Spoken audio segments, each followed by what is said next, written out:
The immigrants are going to declare war on Black America in the next 10 years. I feel sorry for those of you who don't live in Black communities. The Black ghetto you ran away from, with all the gang banging and murders, might be the safest place in America. Once the war against Black America starts, you will not be safe.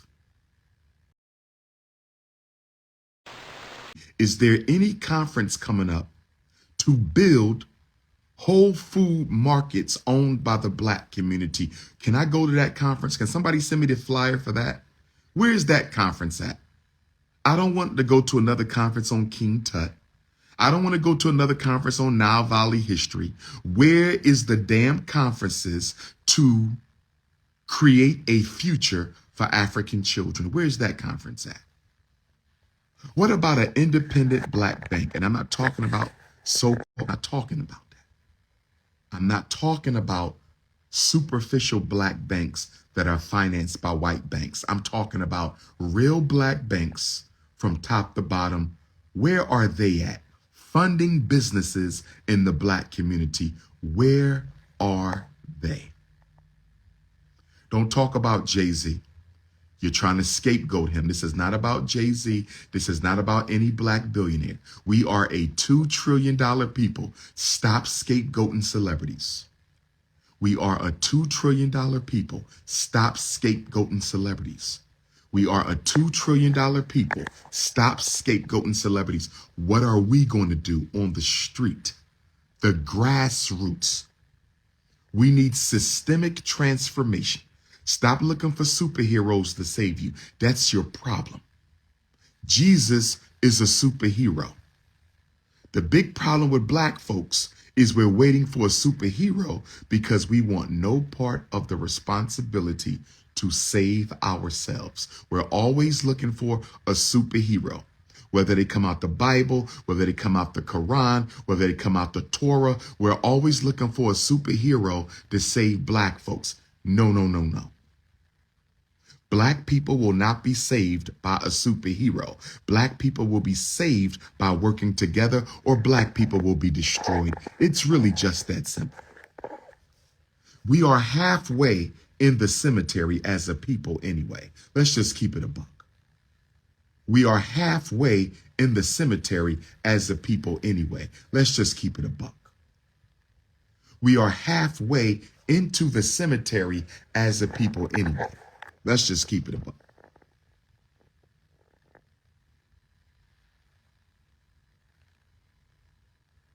You wanted to assimilate into white America, and that's exactly what you got. Full assimilation. They have assimilated you so much that you don't even matter anymore. That's what you get for wanting to be an assimilationist.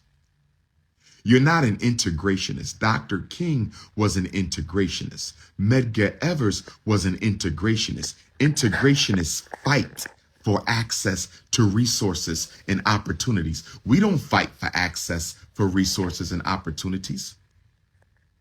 Integrationists have courage. They fight for a share of the American dream.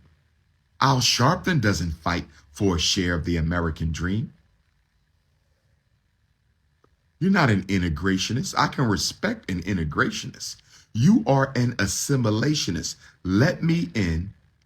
I will keep quiet, and I will imitate you to the fullest extent of my ability. I will imitate the Caucasian so much that I won't even be recognizable.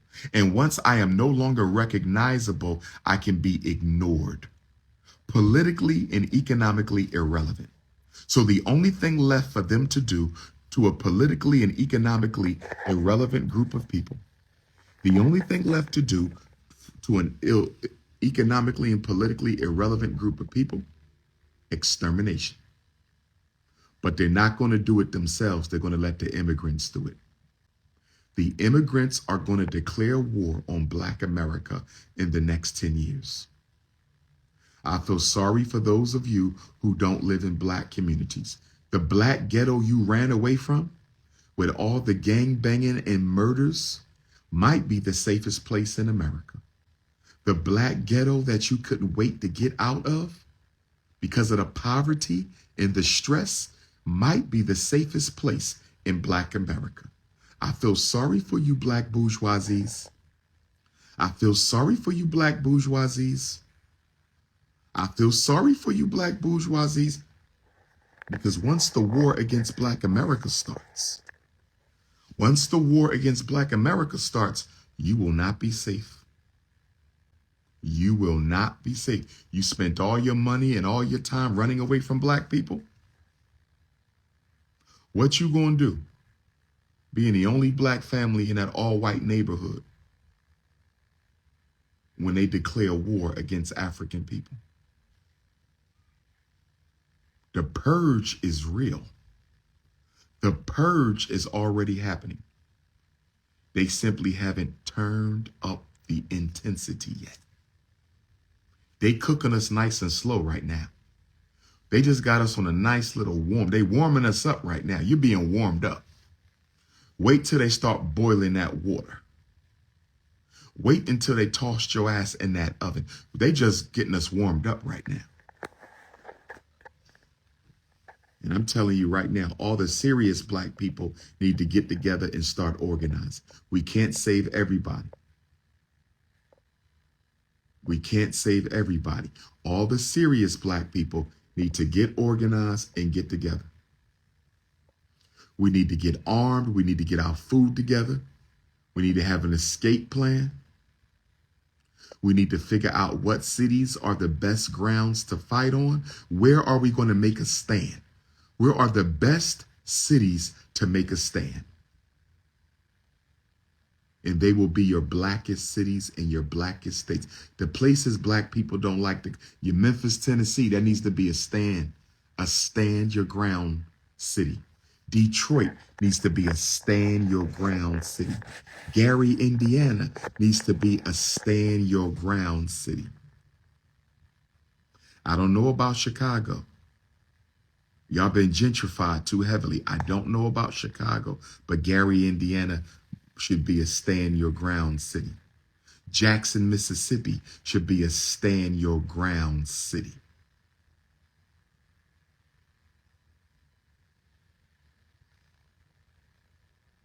We got to start having conferences. We are so politically irrelevant right now. I don't think we realize it. I don't think we realize it. It all started with Barack Obama. Not because of anything he did, but because of what you didn't do. You let the Obama presidency take you completely off the table of conversation because you was happy just to have a Black president.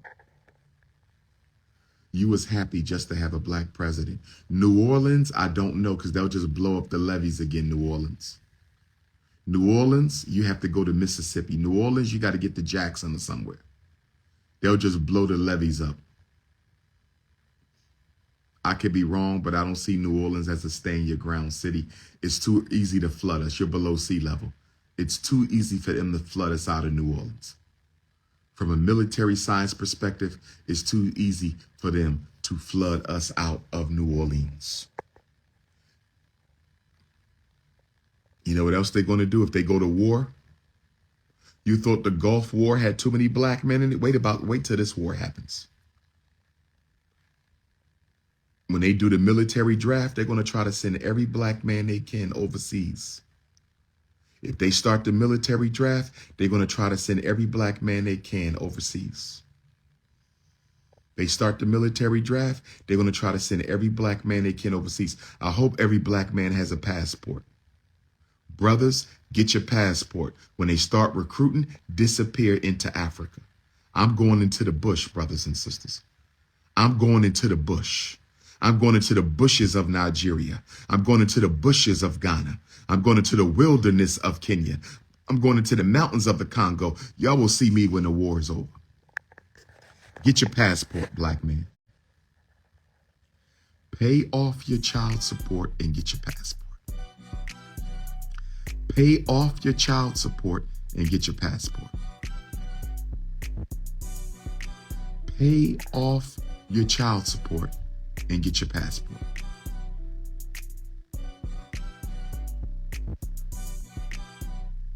We better start growing our own food. We better start growing our own food. You out your damn mind if I'm going to take attention off of Black America for the Middle East. You out your mind if I'm going to take attention off Ethiopia for the Middle East. You out your mind if I'm going to take attention off of the Congo or Sudan or the other humanitarian crisis in Africa for the Middle East. Hell no. I'm a black man. I'm an African. We've been put last for the last 400 years, and it's time to put ourselves first.